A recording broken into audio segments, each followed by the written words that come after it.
Tayyip Erdogan صاحب ہے، انہوں نے سود کے خاتمے کی طرف ایک سفر شروع کیا، اس کی وجہ سے لیرا کی قدر میں بہت زیادہ کمی ہوئی ہے۔ کیا ترکی جو ہے یہ سود کے خاتمے کا سفر مکمل کر سکے گا؟ پھر طیب اردگان نے تو یہ کہا ہے کہ جو ہماری شرح نمو کی جو رفتار ہے وہ 10% ان کی سمجھی گئی، نہ صرف یہ کہ ہم اسے ٹچ کر لیں گے بلکہ ہم اسے عبور بھی کر لیں گے۔ اب آپ اسے ایک پولیٹیکل سٹیٹمنٹ بھی کہہ سکتے ہیں، عوام کا مورائل بلند رکھنے کی کوشش بھی کہہ سکتے ہیں، کیونکہ ہو یہ رہا ہے کہ ترکی لیرا جو ہے وہ کم ترین سطح پر آ چکا ہے۔ اس کی وجہ یہ ہے کہ جب وہ سود کی رقم دینے کے لیے نئے نوٹ چھاپتے ہیں تو ڈی ویلیویشن ہوتی ہے، انفلیشن ہوتی ہے، روپیہ اپنی قدر کھو دیتا ہے۔ طیب اردگان کا کہنا یہ ہے کہ ہم سود کے خاتمے کی طرف قدم با قدم سفر جاری رکھیں گے، تھوڑی تھوڑی مشکلات آتی رہیں گی، ہم دوبارہ اسے اوور کم کر لیں گے۔ امریکہ میں ایک طالب علم نے 3 طلباء کو مار دیا، تو آئے روز جو ہے یہ قتل و غارت گیری کا سلسلہ بڑھتا جا رہا ہے، تو خود اوروں کو نصیحت اور خود میاں فصیحت۔ جی، اب جو بوئیں گے وہ کاٹیں گے، یہ قانون قدرت ہے کہ جو آپ بوئیں گے اس کی فصل آپ کو کاٹنی پڑے گی۔ جب آپ پوری دنیا میں انتشار کا، انارکی کا بیج بو رہے ہیں، خانہ جنگیوں کا بیج بو رہے ہیں، تو آج یا کل وہ فصل آپ کو اپنے ملک میں بھی کاٹنی پڑے گی۔ اس وقت سب سے زیادہ فائر آرمز جو ہیں، پرائیویٹ فائر آرمز جو ہیں، میرا خیال ہے کہ وہ امریکہ میں پائے جاتے ہیں۔ خواتین کے حقوق کے علمبردار آسٹریلیا میں بھی اب خواتین غیر محفوظ ہو گئی۔ وہ محفوظ کب تھی کہ جو امریکی افواج ہیں، نیٹو افواج ہیں، سلیبی افواج ہیں، وہاں پر کام کرنے والی خواتین یعنی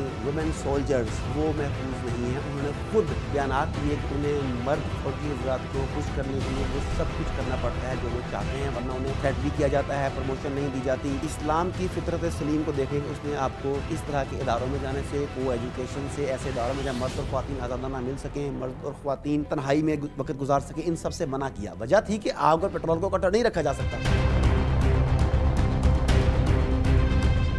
السلام علیکم ناظرین، میں ہوں آپ کا میزبان مجیب الرحمان اور آپ دیکھ رہے ہیں ڈیئر ٹو ٹاک۔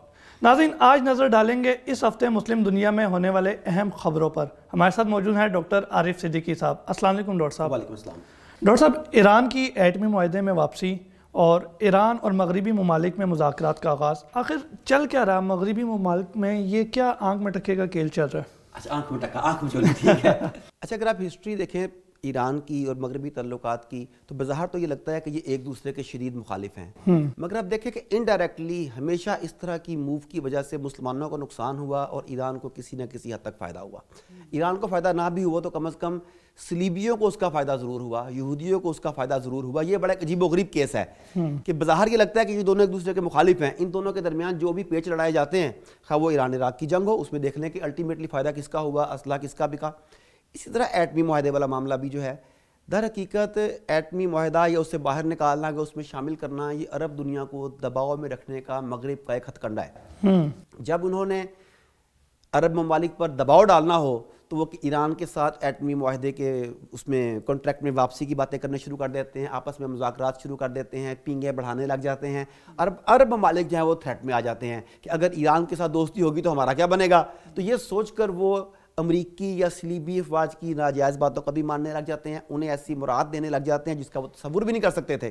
دوسری طرف جب انہوں نے دباؤ کم کرنا ہو تو وہ اسے معاہدے سے اخراج کی باتیں کرتے ہیں۔ تو در حقیقت یہ چوہے بلی کا کھیل ہے جس میں الٹیمیٹلی نقصان عرب ممالک کا ہوتا ہے۔ بالکل ٹھیک، اور پہلا بھی ایسا ہوتا رہا اور ابھی بھی توقع ہے کہ شاید ایسا ہی ہو۔ بالکل ٹھیک۔ لیکن ڈاکٹر صاحب، عرب ممالک پہلے ہی ان کے ساتھ اتنے گہرے تعلقات میں ہیں، یہودیوں کے ساتھ، امریکنز کے ساتھ اور دیگر ممالک کے ساتھ، تو پھر کیا ضرورت پیش آتی ہے کہ وہ ان کے ساتھ دباؤ کا ایک معاملہ بنا دیتے ہیں؟ انہیں مسلسل دباؤ میں رکھنا ضروری ہوتا ہے۔ انہوں نے آپ کی باتیں مان لی، سارا کچھ کیا۔ آپ کو یاد ہوگا جب نیٹو فورسز نے جنرل مشرف سے پاکستان میں بات کی تو اسے ساری باتیں مان لی، مگر اس کے بعد ان اگلی باتوں کے بعد نیکسٹ باتیں آ گئیں، ہمیں فلانی ایئر بیس بھی دے دو، ہمیں فلانی سہولیات بھی دے دو، ہمیں فلانا نیٹ ورک فراہم کر دو۔ مطالبات تو بڑھتے جاتے ہیں۔ جب آپ ایک مرتبہ سر جھکا لیتے ہیں تو پھر دوسرا چاہتا ہے آپ کو دباتا جائے، تو اسے مسلسل دبانے کے لیے یا کم از کم وہاں رکھنے کے لیے کہ آپ سر نہ اٹھا پاؤ، اس کے لیے ضروری ہے کہ آپ کو کسی تھریٹ میں رکھا جائے، نمبر 1۔ نمبر 2، اسے عرب ممالک کے علاوہ اسے ایک اور اینگل سے بھی دیکھیں۔ اس وقت افغانستان میں طالبان کی حکومت سٹیبل ہو رہی ہے، اگرچہ مغربی ممالک پروپیگنڈا کر رہے ہیں، کبھی اس کی قسمہ پرسی کی بات کرتے ہیں، کبھی غربت کی بات کرتے ہیں، کبھی ہنرمند افراد کے برین ڈرین کی بات کرتے ہیں، مختلف طرح سے یہ پروپیگنڈے کے ذریعے ثابت کرنے کی کوشش کر رہے ہیں کہ افغان گورنمنٹ ناکام ہو جائے گی، یہ نہیں چلے گی طالبان گورنمنٹ۔ لیکن تو پروپیگنڈا ہو گیا، مگر ان فیکٹ وہ اس سے اتنے زیادہ خوفزدہ ہیں کہ نہ صرف یہ کہ انہوں نے بلینز آف ڈالرز ان کے روکے ہوئے ہیں افغان گورنمنٹ کے تاکہ وہ سٹیبل نہ ہو سکیں، مختلف ملکوں کو پابند کیا جا رہا ہے کہ وہ افغانستان کی ہیلپ نہ کریں، یہ بھی ہے۔ وہاں پہ وہ داعش کو، ٹی ٹی پی کو، اس طرح کی جماعتوں کو سپورٹ بھی کر رہے ہیں تاکہ اندرون خلفشار پیدا ہو۔ مگر اس سب کے باوجود وہ مطمئن نہیں ہو رہے. انہیں اندر سے خوف ہے کہ یہ ساری کی ساری چیزیں جو ہیں طالبان انہیں اوور کم کر لیں گے. اب کیا ہوگا؟ اس کے لیے ضروری ہے کہ طالبان کے مخالف ایک ایسی ریاست کو کھڑا کیا جائے جو طالبان کو دباؤ میں رکھ سکے. اب آپ دیکھ لیں کہ طالبان کی کس کے ساتھ سرحدیں ملتی ہیں, اور ان سرحدوں میں آپ کو یاد ہوگا شمالی اتحاد والا معاملہ, وادی پنجشیر والا معاملہ. وادی پنجشیر نے طالبان کے پچھلے ایرا میں بھی بہت مصیبت کھڑی کیے رکھی تھی, اور اس کی وجہ یہ تھی کہ اسے ایران کی پشت پناہی حاصل تھی. گزشتہ ہفتے بھی ایک جھڑپ ہوئی ہے ایران کے بارڈر پر. بالکل, اس کی بھی بعد میں بات کرتے ہیں. میں پہلے اس کویسچن کو کمپلیٹ کر لوں. اگرچہ اس جھڑپ کو دونوں ملکوں نے آفیشلی غلط فہمی کا نتیجہ قرار دے کے اسے مٹی ڈال دی ہے, لیکن یہ جھڑپ جو ہے آغاز ہے, آگے آنے والی جھڑپیں آپ کو نظر آئیں گی. بالکل ٹھیک. تو میں بتا یہ رہا تھا کہ افغان طالبان کو زیر اثر رکھنے کے لیے, تھریٹ میں لانے کے لیے بھی ایران کی سپورٹ ضروری تھی. تو یہ بین الاقوامی کھیل ہے, اس شطرنج کے اوپر چھوٹے چھوٹے پیادے آگے بڑھائے جاتے ہیں. ہم ان پیادوں کے بارے میں غور کر رہے ہوتے ہیں, پیچھے سے وزیر مارا جا رہا ہوتا ہے. تو اس وقت عالم اسلام کو سخت چوکن نہ رہنے کی ضرورت ہے. بالکل ٹھیک. ڈاکٹر صاحب ایک خبر ہو رہا ہے کہ جو طیب ارغان صاحب ہے انہوں نے سود کے خاتمے کی طرف ایک سفر شروع کیا, اس کی وجہ سے لیرا کی قدر میں بہت زیادہ کمی ہوئی ہے. جی بہت زیادہ گرا ہے. تو کیا ترکی جو ہے یہ سود کے خاتمے کا سفر مکمل کر سکے گا پھر؟ دیکھیں, ترک صدر طیب اردگان نے تو یہ کہا ہے کہ جو ہماری شرح نمود کی جو رفتار ہے وہ 10% ان کی سمجھی جاتی ہے آئیڈیل ہے. نہ صرف یہ کہ ہم اسے ٹچ کر لیں گے بلکہ ہم اسے عبور بھی کر لیں گے. اب آپ اسے ایک پولیٹیکل سٹیٹمنٹ بھی کہہ سکتے ہیں, عوام کا مورائل بلند رکھنے کی کوشش بھی کہہ سکتے ہیں, کیونکہ ہو یہ رہا ہے کہ ترکی لیرا جو ہے وہ کم ترین سطح پر آ چکا ہے. اس کی وجہ یہ ہے کہ جب وہ سود کی رقم دینے کے لیے نئے نوٹ چھاپتے ہیں تو ڈی ویلیویشن ہوتی ہے, انفلیشن ہوتی ہے, روپیہ اپنی قدر کھو دیتا ہے. ہمارا روپیہ ہے, ان کا لیرا ہے. یہ تو ہو رہا ہے, لیکن طیب اردگان کا کہنا یہ ہے کہ ہم سود کے خاتمے کی طرف قدم با قدم سفر جاری رکھیں گے. تھوڑی تھوڑی مشکلات آتی رہیں گی, ہم دوبارہ اسے اوور کم کر لیں گے. آپ کو یاد ہوگا فیو ایئرز بیک بھی ترکی لیرا پر حملہ ہوا. اس وقت بھی ترکی لیرا کی قیمت بہت کم ہو گئی تھی, مگر انہوں نے دوبارہ سے سروائیو کیا, سٹیبل کیا اور کھڑے ہو گئے. لہٰذا ہم یہ توقع رکھ سکتے ہیں کہ دوبارہ سے ہم سٹینڈ کر لیں گے, ترکی کو سٹینڈ کرتا ہوا دیکھیں گے. لیکن اس میں ہم ایک چیز اور دیکھیں کہ عالمی طاقتیں یہ کبھی نہیں چاہیں گی کہ ترکی سٹینڈ کر سکے. آپ نے ایک ٹرم بتاتا ہوں آپ کو, آپ نے سنا ہوگا ہٹ مین, آپ نے سنا ہوگا سنائپرز, آپ نے سنا ہوگا ٹیررسٹ, آپ نے اپنی لینگویج میں سنا ہوگا فدائین. یہ وہ لوگ ہیں جو دوسروں کے اوپر خود کش حملہ کرتے ہیں. ہٹ مین وہ ہیں یا سنائپرز وہ ہیں جو بڑے دور سے نشانہ لگا کر تاک کر نشانہ مارتے ہیں اور بندے کو وہاں پہ مار دیتے ہیں. یہ میدان جنگ میں جو فائر آرمز کے ساتھ لڑی جاتی ہے ان کی ٹرمز ہیں. مگر انہی ٹرمز کے ساتھ ایک اور ٹرم کوائن کی گئی ہے جسے اکنامک ہٹ مین کہتے ہیں, معاشی غارت گر. یعنی کہ آپ کسی ملک کی معیشت کو تباہ کر دیں, ہٹ مین بن جائیں, آپ سنائپر بن جائیں, دور سے وار کریں. اس ملک میں جانے کی ضرورت نہیں ہے آپ کو, اس کا سامنا کرنے کی ضرورت نہیں ہے آپ کو, دو بدو لڑنے کی ضرورت نہیں ہے. آپ اس کی اکانومی کو ہٹ کریں, اس کی اکانومی کریش کر جائے گی, وہ سروائیو نہیں کر سکے گا, تنخواہیں نہیں دے سکے گا, نئے آلات نہیں خرید سکے گا, عوام اپنے روزگار سے محروم ہو جائیں گے, بنیادی ضروریات سے محروم ہو جائیں گے. اس کے بعد اس ملک کی عوام حکومت کے خلاف کھڑی ہو جائے گی, تو بیرون ملک سے آپ کو آ کر حملہ کرنے کی ضرورت نہیں رہے گی. اب اس وقت عالمی طاقتیں بیسیکلی ہٹ مین کا کردار ادا کر رہی ہیں, بجائے اس کے کہ وہ اپنے کسی پڑوسی ملک کی اکانومی کو سہارا دینے کی بات کریں, اسے کوئی مراعات دیں, اسے کوئی ریلیف دیں. یہ سب کچھ کرنے کی بجائے وہ کیا کر رہی ہیں, وہ اسے مزید جکڑنے کے لیے ابھی FATF کا ہتھیار استعمال کیا جائے گا, اس کے اوپر پابندیاں لگائی جائیں گی, ترکی لیرا کو گرانے کے لیے مزید سازشیں کی جائیں گی, صرف اس لیے کہ ترکی کہیں سٹینڈ لے کر 2023 میں کوئی بڑا فیصلہ نہ کر سکے. لیکن جہاں دشمن اپنی چالیں چلتا ہے وہاں ہم بھی اپنی چالیں چلتے ہیں, اور اللہ تعالیٰ ڈیفینیٹلی حق کا ساتھ دیتا ہے. اگر اس وقت طیب اردگان کی گورنمنٹ حق پر ہے, اگر اس کی نیت ٹھیک ہے, تو ہمیں امید رکھنی چاہیے کہ اللہ تعالیٰ اسے استقامت دے گا اور وہ سود کے خاتمے کی طرف جو قدم اٹھایا ہے اسے انجام تک پہنچائے گا, اور 2023 تک ایک ایسا کام کر کے دکھائے گا جو دنیا کے لیے ایک مثال بن جائے. یہاں میں آپ کچھ کہنا چاہ رہے ہیں لیکن میں بات کمپلیٹ کر لوں. میں یہ بھی آپ لوگوں کے ریکارڈ کے لیے بتاتا چلوں کہ میرے علم کے مطابق اس وقت دنیا میں ترکی وہ واحد ملک ہے جس نے IMF کے شکنجے سے جان چھڑائی ہے, ورنہ IMF یا ورلڈ بینک انہوں نے ایک مرتبہ جس کی گردن پکڑ لی وہ دوبارہ اسے گردن نہیں چھڑا سکے. لیکن ترک حکومت, موجودہ ترکش حکومت کہہ لیں, طیب اردگان کی حکومت کہہ لیں, انہوں نے دنیا کو دکھایا کہ ہم IMF کے شکنجے سے کیسے نکلے ہیں. اور اس بات پر وہ لوگ حیران بھی ہوتے ہیں پاکستان کے بارے میں کہ پاکستان بری طرح IMF کی جال میں جکڑا جا چکا ہے, پاکستان بری طرح ورلڈ بینک کے جال میں جکڑا جا چکا ہے, FATF کی تلوار بلا وجہ ان کے سر پہ لٹکائی جا رہی ہے. مگر پاکستان اس ملک سے رابطہ کر کے مشورہ نہیں کر رہا جس نے ان سے جان چھڑا کر دنیا کو دکھایا بھی ہے. ابھی دیکھ لیں پاکستان میں جو حالات پیدا ہو رہے ہیں, گورنر اسٹیٹ بینک کے بارے میں جو فیصلے کیے گئے ہیں وہ انتہائی خطرناک ہیں, انتہائی تشویشناک ہیں, بلکہ انتہائی شرمناک ہیں. اس فیصلے کے بعد پاکستان کے حکمرانوں کو سوورینٹی کی تو بات ہی نہیں کرنی چاہیے. آپ نے اپنی سوورینٹی اپنے ہاتھوں گروی رکھ دی ہے. بلکہ میں تھوڑے دنوں پہلے کسی پولیٹیکل لیڈر کا, غالباً صاحب کا, گورنر کا بیان پڑھ رہا تھا کہ اس نے کہا تھا کہ ورلڈ بینک نے ہمیں یہ سب کچھ دے کے سب کچھ لکھوا لیا ہے, تو آپ کی سوورینٹی گروی رکھی گئی ہے. تو اگر آپ ان سے نکلنا چاہتے ہیں تو آپ کے پاس ایک ملک تو ایسا موجود ہے, ایک ایسا ماڈل موجود ہے جس نے یہ کر کے دکھایا ہے. Why not talk to them. بالکل ٹھیک. ڈاکٹر صاحب میں اصل میں گفتگو کے دوران یہی پوچھنا چاہ رہا تھا کہ جب ترکی نے اپنے قرضے چکا دیا ہے, آئی ایم ایف کو بھی, ورلڈ بینک کو بھی, تو اب یہ سود کسے دینا چاہ رہے ہیں؟ دیکھیں قرضے چکا دیے ہیں, کچھ آپ کی ایگریمنٹس ہوتے ہیں, کچھ آپ کی ڈیلز ہوتی ہیں جنہیں آپ نے 2 سال 4 سال 5 سال 10 سال میں پورا کرنا ہوتا ہے. ایک تو اپنے ان اداروں کے ساتھ مخصوص شرائط پر لیے, وہ اپنے جان چھڑا دی, آئی ایم ایف سے جان چھوٹ گئی. ابھی کچھ دیگر اداروں کی قرضے واپس ہوں گے جن کی ڈیل چل رہی ہیں. کچھ آپ نے پروڈکٹس لی ہوں گی, کچھ آپ نے جنگی سامان لیا ہوگا, کچھ آپ نے میرینز لی ہوں گی, کوئی اور اس طرح کی چیزیں بھی تو ہوں گی نا. پھر اس کے ملک کے اندر جو سود کا نظام ہے اسے بھی وہ ختم کرنا چاہ رہا ہے. تو اس ساری طرف جانے کے لیے اسے شرح سود کو کم کرتے ہوئے ڈی ویلیویشن آف کرنسی یہ دیکھنی پڑ رہی ہے. بالکل ٹھیک. ڈاکٹر صاحب ایک خبر اور ہے کہ امریکہ میں ایک طالب علم نے 3 طلباء کو مار دیا. آئے روز امریکہ میں قتل و غارت گری ہو رہی ہے. 3 نہیں شاید 8 ہیں شاید, اگر میں غلطی پر نہیں ہوں, میں بھی آپ ٹھیک کہہ رہے ہیں. بالکل ٹھیک. تو آئے روز جو ہے یہ قتل و غارت گری کا سلسلہ بڑھتا جا رہا ہے, تو خود اوروں کو نصیحت اور خود میاں فصیحت. جی اب جو بوئیں گے وہ کاٹیں گے. یہ قانون قدرت ہے کہ جو آپ بوئیں گے اس کی فصل آپ کو کاٹنی پڑے گی. جب آپ پوری دنیا میں انتشار کا, انارکی کا بیج بو رہے ہیں, خانہ جنگیوں کا بیج بو رہے ہیں, تو آج یا کل وہ فصل آپ کو اپنے ملک میں بھی کاٹنی پڑے گی. اور یہ کوئی امریکہ میں ہونے والا پہلا واقعہ نہیں ہے. اگر آپ امریکہ کی اس سال کی پوری ہسٹری لے لیں, اس کا ڈیٹا اکٹھا کر لیں, تو کئی اسکولوں میں کئی کالجز میں یہ ہو چکا ہے کہ کوئی طالب علم کوئی شارٹ گن یا کوئی رائفل لے کر آتا ہے اور وہ اپنے ساتھی طلباء کے اوپر بلا وجہ جسٹ فار فن, جس طرح انہوں نے ویڈیو گیمز ایسی بنائی ہوئی ہیں کہ فن میں اب لوگوں کو مار رہے ہیں, وہ جسٹ فار فن اپنے ساتھی طلباء کے اوپر فائرنگ کر دیتا ہے. بعض اوقات وہ کسی ڈپریشن میں آتا ہے, اس ڈپریشن کو نکالنے کے لیے وہ 4-6 بچوں کا قتل کر دیتا ہے اور اپنے آپ کو سمجھتا ہے کہ میں ڈپریشن سے آزاد ہو گیا ہوں. اس وقت سب سے زیادہ فائر آرمز جو ہیں, پرائیویٹ فائر آرمز جو ہیں, میرا خیال ہے کہ وہ امریکہ میں پائے جاتے ہیں. اور وہ پوری دنیا کو تو امن و امان کی تلقین کرتا ہے. خود اس کے یہاں صورتحال یہ ہے کہ ہر گھر میں کوئی نہ کوئی ویپن موجود ہے. اب وہ پوری دنیا میں جو بیج بو رہا ہے وہ اس کی ٹی وی پر بھی دکھایا جاتا ہے, میڈیا دکھاتا ہے. اگرچہ وہاں پہ وہ انہیں مظلوم اور ہم مسلمانوں کو ظالم دکھاتا ہے, مگر وہ بیج تو بو رہا ہے. وہ بتا تو رہا ہے کہ بلڈ سے کیا سنسنی پھیلتی ہے, وہ یہ بتا رہا ہے کہ تشدد سے کس طرح کی سنسنی پیدا ہوتی ہے, وہ بتا رہا ہے کہ فائر آرم کے استعمال کے ساتھ کیا ہوتا ہے. تو بچے وہ استعمال کرنے لگ جاتے ہیں. اور یہ صورتحال اگر جاری رہی تو میرا خیال ہے کہ باہر سے آگے کسی کو امریکہ کو مارنے کی ضرورت نہیں پڑے گی. اگرچہ دیر لگ جائے گی, 1 ڈیکڈ لگ جائے, 2 ڈیکڈ لگ جائے, مگر ایٹ دا اینڈ امریکہ کو بھی خانہ جنگی کو فیس کرنا پڑے گا. ڈاکٹر صاحب بات کریں گے سوڈان کی. سوڈان میں صدارتی محل کی جانب جو مارچ کر رہے تھے لوگ, ان کے اوپر بے ایمانہ تشدد کیا گیا. تو آخر کیا وجہ کہ یہ فسادات جو ہیں, یہ ایک انارکی کی سی صورتحال پیدا ہو گئی ہے وہاں پہ؟ یہ خانہ جنگی کی صورتحال پیدا ہو رہی ہے.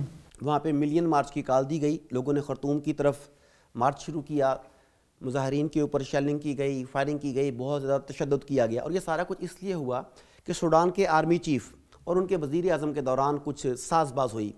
ان کا جو آرمی چیف ہے غالباً اس کا نام عبد الفتاح البرہان ہے, اور وزیر اعظم, ان دونوں کے درمیان کچھ مذاکرات ہوئے, کوئی گٹھ جوڑ ہوا جس کی عوام کو خبر ہوئی اور وہ اسے روکنے کے لیے میدان میں اتر آئے. اب آپ یہ دیکھیں کہ صلیبی دنیا ہمیشہ سے مسلمانوں کے خلاف مصروف عمل رہتی ہے, یہ تو آپ کو پتہ ہے. اس سے پہلے آپ کو یہ بھی یاد ہوگا کہ سوڈان میں صلیبی افواج اتاری گئیں, اس کے بعد سوڈان کو 2 حصوں میں تقسیم کر دیا گیا. یہ عیسائی سوڈان ہے اور یہ مسلم سوڈان ہے. اب اس وقت بھی صورتحال یہ ہے کہ وہاں پہ اسرائیلی فوج اور اسرائیلی حکومت کے حق میں سوڈانی فوج ہے, جبکہ گورنمنٹ یا پارلیمنٹ اس وقت تک ان کے ساتھ نہیں ہے. لیکن اب نظر یہ آ رہا ہے, خطرہ یہ ہے کہ اسرائیلی نواز آرمی حکومت کے ساتھ مل کر اسرائیل کو مزید بینیفٹس دے گی, اور الٹیمیٹلی اسرائیل اور صہیونی ریاست مضبوط ہوتی چلی جائے گی, مسلم ریاستیں کمزور ہوتی چلی جائیں گی. جب یہ صورتحال پھیلے گی تو عوام کب تک برداشت کریں گے؟ دیکھیں حکومت بے شک اسرائیل کے ساتھ ملنا چاہتی ہے, سوڈان کی فوج کی اکثریت اسرائیل کے ساتھ ملنا چاہتی ہے, ان کے کوئی فائنینشیل گینز ہوں گے, ان کے کوئی ایسے بینیفٹس ہوں گے جسے وہ اس کے ذریعے کیش کرنا چاہتے ہیں. مگر مسلم تو پھر مسلم ہے, وہاں کے عوام جو ہیں وہ کچھ نہ ہونے کے باوجود, انتہائی تنگی ترشی کے باوجود, کسی قسم کے مالی مفاد کے اوپر, مالی لالچ کے اوپر خود کو, اپنے ضمیر کو, اپنے ایمان کو بیچنے کے اوپر تیار نہیں. وہ یہ چاہتے ہیں کہ اسرائیل کے ساتھ ہر طرح کا بائیکاٹ کیا جائے, ہمیں اسرائیل کے ساتھ تعلقات نہیں رکھنے. جبکہ سوڈانی گورنمنٹ اور سوڈانی آرمی اب یہ چاہ رہی ہے کہ یہ سٹیپ اٹھا لیا جائے. تو یہ سارے کے سارے مظاہرے اس سٹیپ کو روکنے کے لیے. بالکل ٹھیک. یعنی کہ ڈاکٹر صاحب سوڈان کے اندر مصطفیٰ کمال والی تاریخ دہرائی جا رہی ہے. اب مصطفیٰ کمال کا تو یہ تھا نا کہ چلو اس نے ایک سیکولر اسٹیٹ بنانے کی کوشش کی، یہ اسے عیسائی اسٹیٹ بنانے کی کوشش کر رہے ہیں مسلمان خود، ہاں مسلمان خود نہیں، مسلمانوں کے اندر موجود غدار، پہلے یو این کی فورسز اتار کے سوڈان کے مسلم اکثریتی والے علاقے کو علیحدہ کر دیا گیا اور عیسائیوں کو ایک علاقہ دے دیا گیا، اور اب چاہتے ہیں کہ وہ سارے کا سارا اسرائیل کی جھولی میں جا گرے۔ بالکل ٹھیک۔ ڈاکٹر صاحب ایک خبر اور ہے کہ بھارت کی ایک ریاست ہے اتراکھنڈ، وہاں پر مشتعل ہجوم نے چرچ پر حملہ کر دیا۔ مسلمانوں کا تو چلے آئے روز سننے میں آتا ہے، لیکن وہاں پہ کوئی بھی اقلیت محفوظ نہیں ہے۔ جی اس میں کوئی شک نہیں کہ بھارت میں کسی بھی قسم کی کوئی بھی اقلیت محفوظ نہیں ہے۔ بھارت کی پالیسی یہ ہے کہ سب سے پہلے تو مسلمانوں کو کچلا جائے، مسلمانوں کے بعد جو دیگر اقلیتیں ہیں جس میں کرسچین ہیں، بدھسٹ ہیں، انہیں کچلا جائے۔ تیسرے نمبر پر انڈیا ہی کے رہنے والے ہندو جو دلت ہیں جنہیں ہم شودر کہتے ہیں انہیں کچلا جائے، اور چوتھے نمبر پر ان لوگوں کو کچلا جائے جو مکمل ہندو ہیں مگر وہ ایسے ہندو ہیں جو سینسیبل ہیں، جو ان کے ظلم کی حمایت نہیں کرتے، انہیں بھی کچل دیا جائے، مکمل ایک فاشسٹ ریاست بنائی جائے۔ اچھا یہاں پر آپ دیکھیں کہ آر ایس ایس کے گنڈے مکمل طور پہ آپ کو نظر آئیں گے، آپ کو مودی کی جماعت جو ہے وہ ان کی سپورٹ کرتی نظر آئے گی، آپ کو بھارت کی عدالتیں ان کی سپورٹ کرتی نظر آئیں گی۔ یہاں بھی ایسا ہی ہوا کہ جب یہ ہنگامہ ہو گیا، چرچ کو جلا دیا گیا، تو انہیں بیلنس کرنے کے لیے کیا کیا گیا کہ عدالت نے چرچ جانے والوں پر کرونا ایس او پیز کی خلاف ورزی کے مقدمات لگا دیے، ان پہ توڑ پھوڑ کے لگا دیے۔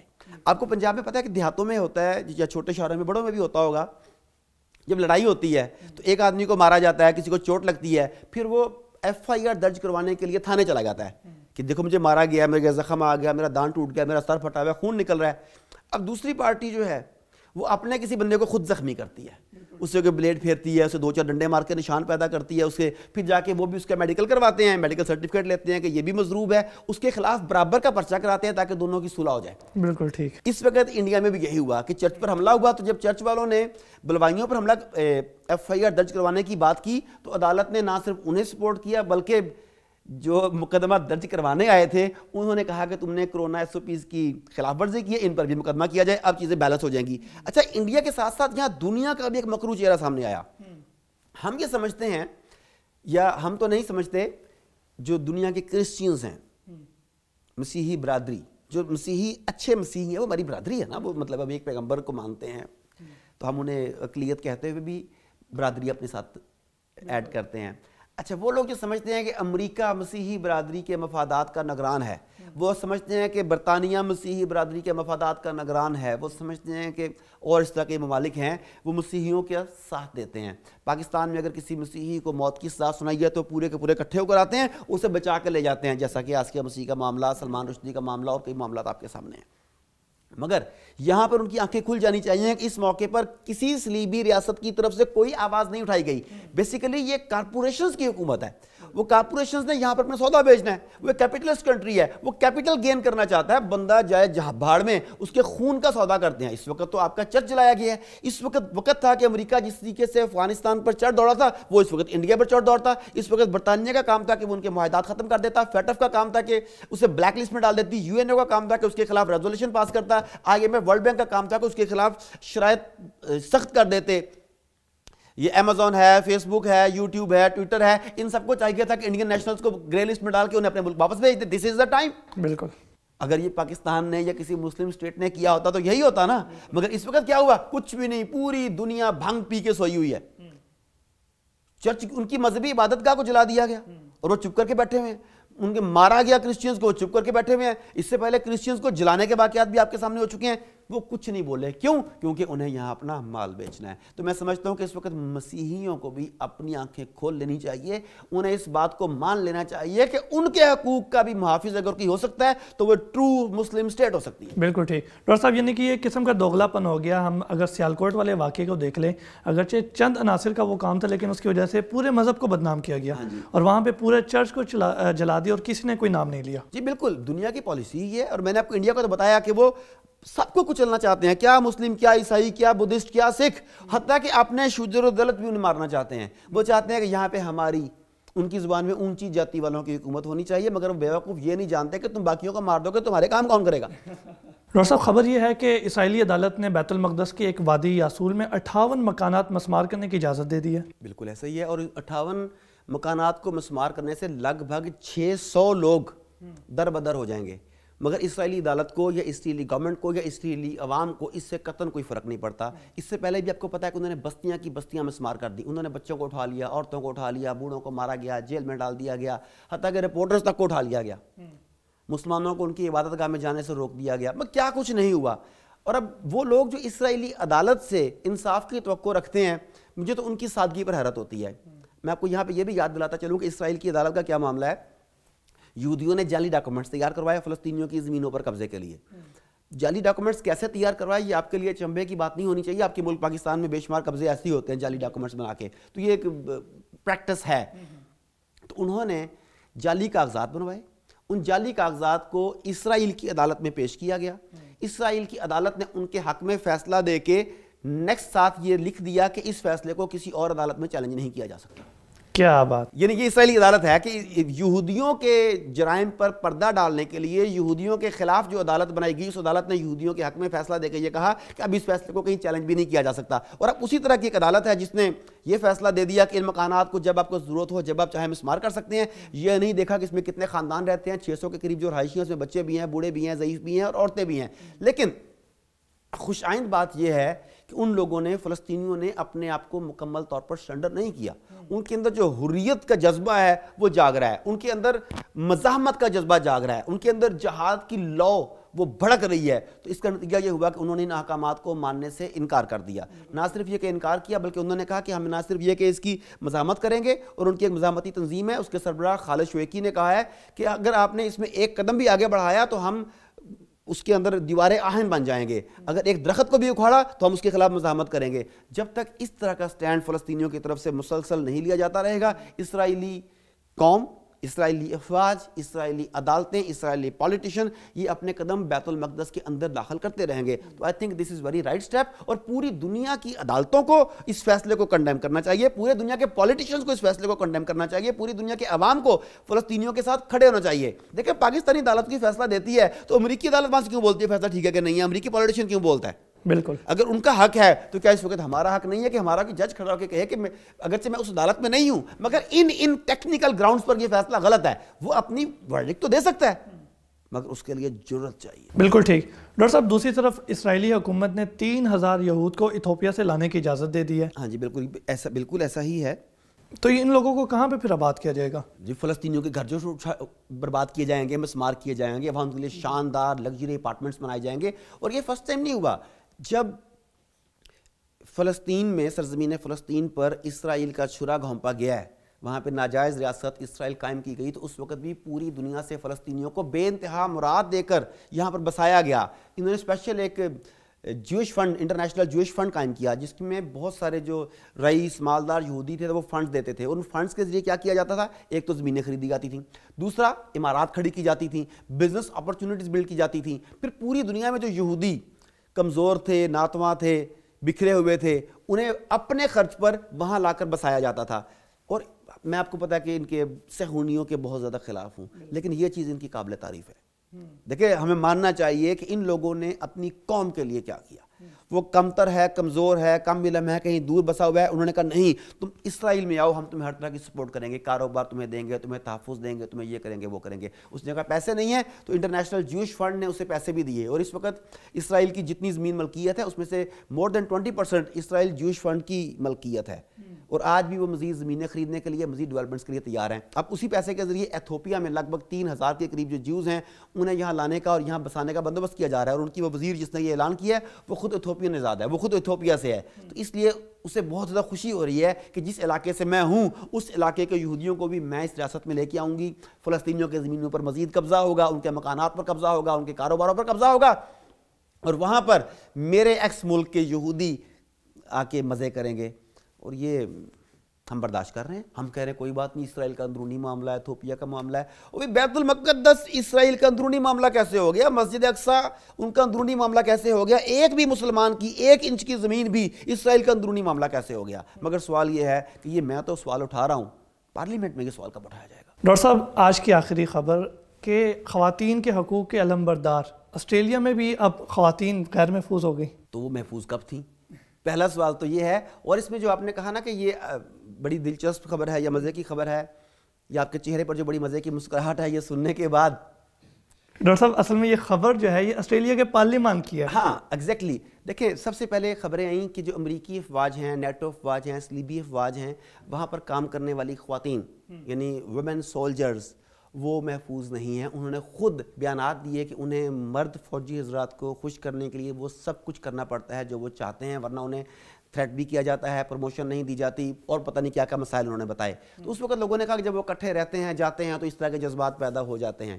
پھر ان اداروں کی بات کی گئی جب مرد اور خواتین اکٹھے کام کرتے تھے, تو انہوں نے وہاں پر بھی کہا کہ وہ ان کی باہمی رضامندی سے سارا کچھ ہوتا ہے. یہاں پر آپ اسلام کی فطرت سلیم کو دیکھیں کہ اس نے آپ کو اس طرح کے اداروں میں جانے سے, کو ایجوکیشن سے, ایسے اداروں میں جہاں مرد اور خواتین آزادانہ مل سکیں, مرد اور خواتین تنہائی میں وقت گزار سکیں, ان سب سے منع کیا. وجہ تھی کہ آگ اور پیٹرول کو اکٹھا نہیں رکھا جا سکتا. تو جی پاکستان کے رہنے والے ہیں, انہیں بھی اس بارے میں سوچنا چاہیے. اب آپ نے کہا پارلیمان میں, اور مزے کی بات ہے کہ ہر 3 میں سے ایک خاتون نے جو اپنے رپورٹ جس کی ذکر کر رہے ہیں وہ رپورٹ کے بتاتی ہے کہ جب انٹرویوز کیے گئے تو ہر 3 میں سے ایک خاتون نے اعتراف کیا کہ اسے جنسی طور پر ہراساں کیا جاتا ہے, جنسی طور پر اسے اپروچ کیا جاتا ہے, اسے مرضی کے خلاف استعمال کرنے کی کوشش کی جاتی ہے. یہ ہے اعتراف کیا. بالکل ٹھیک. اب آپ یہ دیکھیں کہ 3 میں سے ایک نے اعتراف کر لیا, ایک نے ڈر کے مانے اعتراف بھی نہیں کیا کہ میرا کیریئر تباہ ہو جائے گا, اور ایک نے خوشی خوشی کر لیا. تو باقی بچا کون؟ دیکھیں میں آپ کو کوئی ایگزیکٹ ڈاکومنٹس تو نہیں ہے میرے پاس, لیکن ہم جو ہمارے آس پاس ہو رہا ہے ہم وہ دیکھتے ہیں ہمارے آس پاس کیا ہو رہا ہے. ہمارے آس پاس جتنی خواتین شکایت کرتی ہیں کہ انہیں ہراساں کیا جاتا ہے, کیا صرف اتنی ہی تعداد ہے کہ اس سے زیادہ بھی ہوتی ہے؟ بتانے والے کم ہوتے ہیں, بھگتنے والے زیادہ ہوتے ہیں, اور انوالو ہونے والے بھی ہوتے ہیں. تو اگر 1/3 نے تو اعتراف کر لیا, 1/3 نے ڈر کے مارے نہیں بتایا, اور 1/3 اس میں انوالو ہے, تو آسٹریلیا کی پوری پکچر, کلیئر پکچر آپ کے سامنے آ گئی کہ آسٹریلیا کہاں کھڑا ہے. ڈاکٹر صاحب اگر ہم اس کی ایگزامپل افغانستان کے ساتھ لیں تو ایک غیر ملکی صحافی نے جب ایک باپردہ خاتون سے انٹرویو کیا تو خاتون نے بڑے ہی باعزت طریقے سے اور بڑے ہی جوش میں آ کے اس نے کہا کہ جو طالبان نے شوبز کو روکا بڑا اچھا کام کیا ہے. ہاں جی بالکل, اور یہ ریسنٹلی, جو کہ زیادہ پرانی بات نہیں ہے, ریسنٹلی ہے. کہ ایک طرف میڈیا یہ دکھاتا ہے کہ خواتین جو ہے احتجاج کری افغانستان میں, دوسری طرف اب جب وہ انٹرویو لینے گئے تو خاتون جو ہے وہ تو اعتراف کری ہے کہ اچھا کام ہے. میڈیا کو, پوری دنیا کے انٹرنیشنل میڈیا کو سامسونگ گیا. اس کے بعد انہوں نے وہ 10-12 خواتین کو دکھانا ہوتا ہے جنہوں نے پیسے دیے, جو ناچتے ہوئے آتی ہیں. 10-12 ایسے مردوں کو دکھانا ہوتا ہے جو داڑیاں منڈوا کے خوشی کا اظہار کر رہے ہیں کہ ہمیں زبردستی داڑھی رکھنے پہ مجبور کیا گیا تھا. تو وہ دکھا کے 10 آدمیوں کو سمجھتے ہیں کہ یہ افغانستان کی پکچر ہے, جبکہ ایکچوئل پکچر افغانستان کی وہ ہے جو آپ نے بتائی ہے. اور میں یہاں یہ کوٹ کرنا چاہوں گا کہ افغانستان میں پردہ صرف اسلام کی وجہ سے نہیں ہے, ان کے کلچر, ان کی پشتون روایات کی وجہ سے بھی ہے. ان کی روایات ہے وہاں پہ. تو بالکل جس طرف آپ نے اشارہ کیا, بڑا دلچسپ ہوا کہ جب ایک خاتون صحافی نے ایک باپردہ خاتون سے پوچھا کہ یہ شوبز کی خواتین ہیں, ان کے اوپر بڑی پابندی لگا دی گئی ہے, بڑا ظلم ہوا ہے, تو اس ظلم کے بارے میں آپ کیا کہیں گی؟ تو اس نے بڑے بے باک انداز میں, بڑے کانفیڈنس سے کہا کہ کون سا برا کام ہوا ہے.